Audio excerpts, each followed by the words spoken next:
প্রার্থী ঘোষণার পরেই প্রচারে ঝাঁপ চন্দ্রশেখরের। দুর্গাপুর পূর্বে ঘরোয়া প্রচারে জোর বিজেপি। প্রার্থী তালিকা ঘোষণার পর থেকেই নির্বাচনী ময়দানে নেমে পড়লেন বিজেপি প্রার্থী চন্দ্রশেখর বন্দ্যোপাধ্যায়। মঙ্গলবার সকালে দুর্গাপুর পূর্ব বিধানসভার 28 নম্বর ওয়ার্ড থেকে তার প্রচার কর্মসূচির সূচনা হয়। দিনের শুরুতেই তিনি সগরডাঙ্গা এলাকায় ভৈরব মন্দিরের পুজো দেন। এরপর দলীয় কর্মীদের সঙ্গে নিয়ে দেওয়াল লিখনে অংশগ্রহণ করেন এবং এলাকায় বাড়ি বাড়ি গিয়ে জনসংযোগ করেন। সাধারণ মানুষের সঙ্গে সরাসরি কথা বলে তাদের সমস্যার কথা শোনেন তিনি।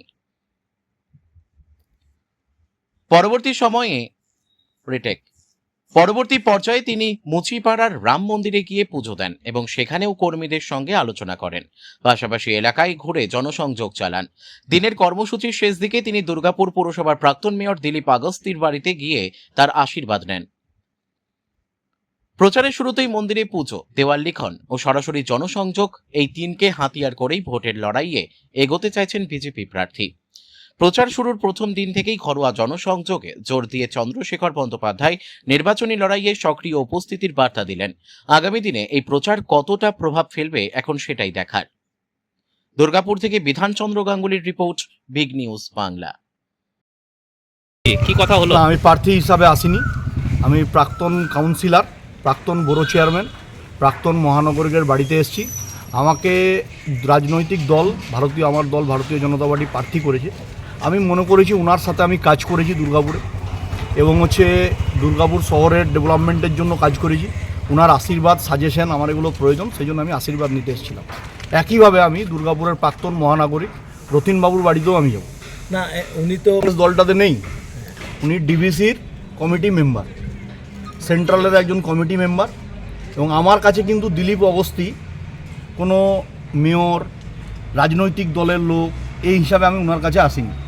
উনি আমার বাবার সাথে যথেষ্ট ওনার ঘনিষ্ঠতা ছিল, আমার সাথেও সেই সখ্যতা তৈরি হয় জুনিয়র থাকা সত্ত্বেও। আমার এবং জিতেন তিওয়ারির সাথে ওনার ব্যক্তিগত সম্পর্ক অত্যন্ত ভালো, পারিবারিক সম্পর্ক অত্যন্ত ভালো। আমি মাঝে মাঝে এই পরিবারে আসি। আমি ছেলেরা ওনার একজন ক্যালকাটায় থাকেন, একজন ব্যাঙ্গালোরে থাকেন, যখন বাইরে থাকেন আমি খোঁজখবর নিতে আসি। এটা এমন নয়। তো অগস্তি সাহেবের কাছে আশীর্বাদ নিলাম, সাজেশন নিলাম।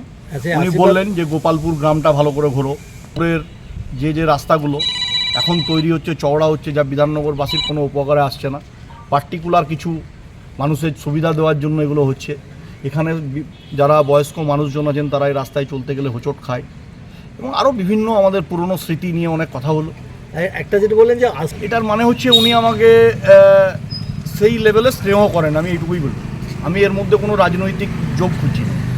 অগস্তি সাহেব আমাকে স্নেহ করেন, ভালোবাসেন। উনি সেই কারণেই বললেন যে আমি যদি ওকে স্নেহ না করতাম তাহলে তো আমি বাড়ির ভেতরে ঢুকতে দিতাম না, বাড়ির বাইরে থেকে কথা বলে ছেড়ে দিতাম। তো আমার সাথে সেই সম্পর্ক ওনার আছে, এবং উনি যতদিন থাকবেন ওনার সাথে এই সম্পর্ক থাকবে। মন্দিরে গিয়ে পূজা দিয়েছি, ঠাকুরের কাছ থেকে আশীর্বাদ নিয়েছি। এখন আমরা আমাদের আরাধ্য দেব শ্রী রামচন্দ্রের কাছে পূজা অর্পণ করে আশীর্বাদ নিয়ে আমাদের এই ওয়ার্ডের যারা প্রবীণ কার্যকর্তা, হরেকৃষ্ণ দাস, দীপক দা থেকে শুরু করে প্রত্যেকের সাথে সাক্ষাৎ করলাম, এবং তার সাথে এই ওয়ার্ডের বিশিষ্ট যারা মানুষ 27 নম্বর ওয়ার্ড তাদের সাথেও সাক্ষাৎ করার পর আমরা বাড়ি বাড়ি কিছুটা প্রচার অভিযান রাখছি। বাকি আমাদের যারা মহিলা কার্যকর্তা আছে, মহিলা সভানেত্রীর নেতৃত্বে প্রতিটা ওয়ার্ডে আলাদা করে গৃহ সম্পর্ক অভিযান আজ থেকে তারা শুরু করবেন। বিকেল থেকে মহিলারা বাড়ি বাড়ি যাবেন, মানুষের কাছে আবেদন রাখবেন।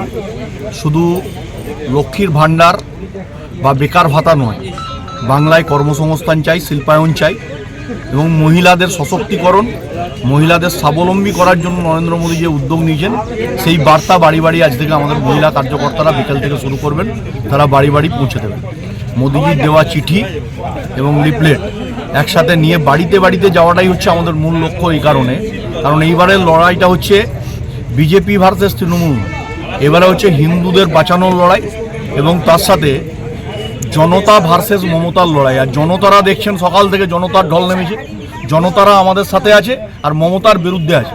বিরুদ্ধে এই কারণে বাংলার কৃষ্টি, বাংলার সংস্কৃতি, বাংলার শিক্ষা, বাংলার শিল্প, বাংলার বেকারদের ভবিষ্যৎ সবটাকে মমতা ব্যানার্জি ধ্বংস করে দিয়েছেন।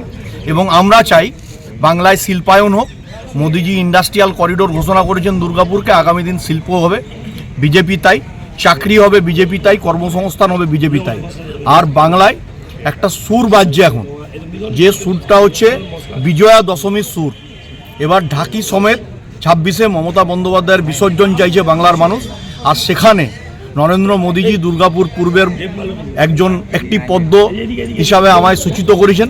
আর আমার কাজ পার্টির সহকর্মীদের নিয়ে ঝান্ডাটা কাঁধে নিয়ে বিজেপিকে এখান থেকে জেতানো, মানুষের আশীর্বাদ নিয়ে সেই কাজটা শুরু করেছি। দাদা, আপনি এখানকার লোকাল কি ইস্যু নিয়ে সবটাই তো লোকাল। আমি তো এখানকার এই মাটির ভূমিপুত্র, আমার বাবা এখানকার ইন্ডাস্ট্রির শ্রমিক, আমি এখানকার দুর্গাপুরের মাটিতে আমার জন্ম। আমার বিরুদ্ধে যারা প্রার্থী হচ্ছেন তারা কেউ দুর্গাপুরের নয়।